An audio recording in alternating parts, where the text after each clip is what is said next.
যদিও সফলতা অর্থাৎ সাকসেসের কোনো এক্স্যাক্ট রেসিপি বা ফর্মুলা হয় কিনা সেটা ঠিক আমার জানা নেই, তবুও একটা কথা আমরা ছোট থেকে সকলেই শুনে এসেছি, কোশিশ করনে वालों को कभी हार नहीं होती है। অর্থাৎ আপনি যদি চেষ্টা করেন তাহলে আপনার চেষ্টা কখনো বিফলে যাবে না।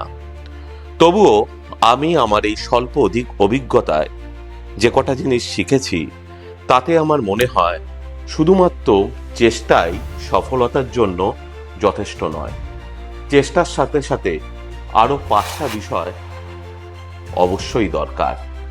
প্রথম যে বিষয়টা দরকার সেটা হলো সেলফ অ্যাসেসমেন্ট, তার সঙ্গে প্রয়োজন কনসিস্টেন্সি, তার সঙ্গে অবশ্যই প্রয়োজন বিলিফ সিস্টেমস, তার সঙ্গে প্রয়োজন ভিজুয়ালাইজেশন এবং মোস্ট ইম্পর্টেন্টলি ফেলিওর, কারণ ফেলিওর থেকেই আমরা পাই লেসেন।